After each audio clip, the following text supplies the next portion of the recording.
And so we need the veterans to speak out. We need them to be the voices in their community.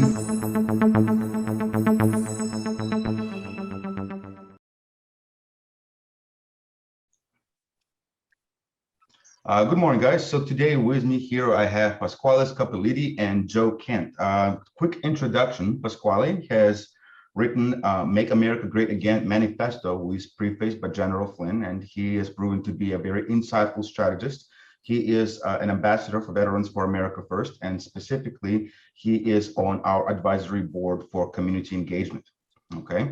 Now, Joe Kent is a superstar. In our views, this is the kind of guy that we wanted to have in our community. If he wasn't running for Congress, we would be recruiting him to be a part of our organization. Our organization was, in fact, founded by combat veterans, but unlike many of us who have served 2-3 tours, Joe Kent served, I believe it was, what was it, Joe? Close to 10 tours? About 11, yeah. About 11 tours, yeah. So, so Joe was in the Army. Sorry, other branches, you couldn't get him, okay?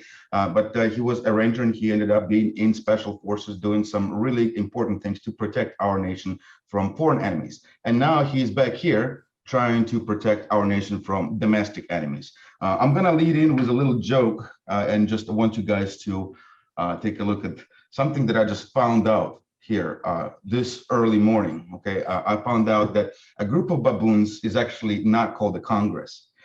Believe it or not, Congress is actually a group of salamanders, and salamanders are toxic, cold-blooded, opportunistic, and lazy. So that all of being said, the reason why we would like to change the definition of Congress is why we would like guys like Joe Kent to run for office and replace rhinos like Jamie Herrera. I'm sorry, what is it called? Butler, you know, something like that, right? So this way we can start redefining the word Congress into something much more appropriate, right? So this being our introduction, Veterans for America First, and this is an interview between Joe Kent, Trump endorsed candidate and endorsed by Veterans for America First, and Pasquale Scopelliti. Okie dokie. Joe, take it away. Thank you, Vlad.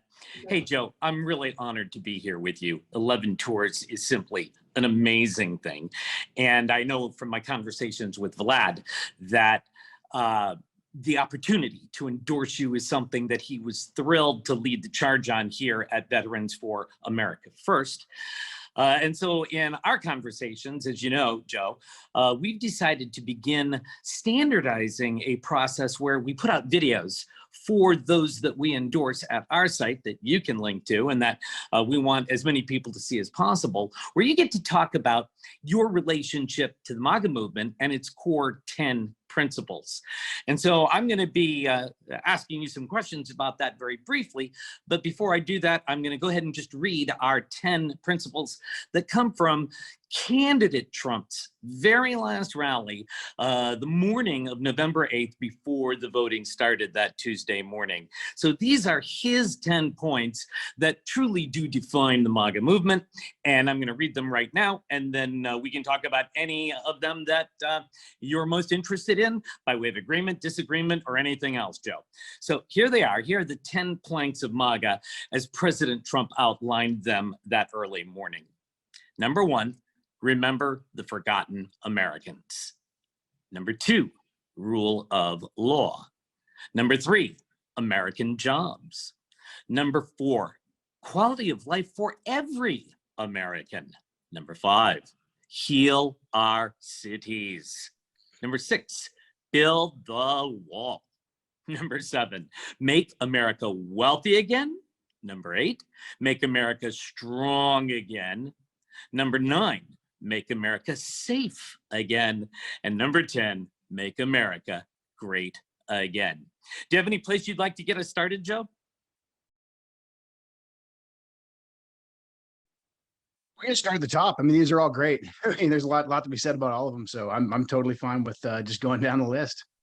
Okay, well, let's do it. So tell me, when you hear the phrase, the forgotten Americans, what comes to your mind and heart? And what does that have to do with why you're running for Congress? Yeah, that has everything to do with why I'm running for Congress. So, I mean, when I think of the forgotten men and women of this country, the forgotten Americans, it's really, to me, it's hard to really pin down. I think most simply put, it is the working class, it's the middle class, it's the people in this country who play by the rules and truly believe in this nation. So whether that's teachers showing up every day to school, whether that's cops, whether that's firefighters, or somebody just working in really any industry, it can be white collar, it can be blue collar, but they're paying their taxes, they're caring about their families, they got their nose to the grindstone, they believe in the American dream, they're fighting hard every day for the American dream. Their sons and daughters go off, they join the military, especially after something like 9/11, my personal story. A lot of folks left everything that they were doing right after 9/11 to go join and to go fight for this country because they believed in these same people. We pay our taxes, we pay into these pension funds, and really the way that these Americans have been forgotten for decades by our ruling class. I mean, I really think coming out of the Second World War, that generation, that greatest generation, had a really strong understanding of community, because the Great Depression and the Second World War was something that all of them went through together. And so when they got done cobbling together and went fighting and winning World War II, they came back here with a common purpose. There were some disagreements here and there. The 60s followed and all that. However, the common purpose was to build a great nation. And we had a manufacturing base, families stayed together because I think they had the economic foundation to do it, but we also had the moral foundation to do it. But really what's happened with subsequent generations is that we've been assaulted on every single front. And I think this comes from our ruling class, from Republicans and from Democrats, who would say very different things, but at the same time, the agenda was exactly the same. They were only going to look out for themselves at every level, whether it's shipping jobs overseas, saying that, hey, this is overall going to be a good thing for the economy because you'll have access to cheaper goods because we can rely on these foreign labor markets, without even considering what that would do to the American working class, what that would do to our manufacturing base, what that would do to our national security. All that's gone. People wanting to go get us into endless foreign interventions. I mean, really, since World War II, it seems like we can't go more than a few months or a few years without finding a new foreign conflict to ship our young men and young women off to go fight and die in.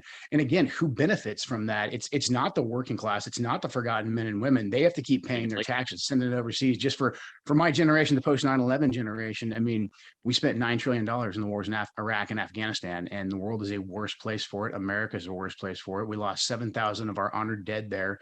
And again, who benefited? So I think always remembering and fighting for the forgotten Americans, because in Washington, D.C., and I was stationed in D.C. for a little bit in my military service and my government service, it's easy in that D.C. bubble to think about either like these esoteric issues of, what's your foreign policy belief, what's your economic, what's your economic theory, and just to really say, hey, wait a second, what's the best for the American people? Why are we here? What's the purpose of this government? And if it's not to serve the American people, then what's the purpose? And so I think that Trump was just such a refreshing return to this. And I think that's why he won such a broad swath of people who had never defined themselves before as Republicans, or maybe had never even been politically active before. Never voted. Never voted. Yeah. Absolutely. We'll move on to number 2 rule of law in a moment, but I want to just drop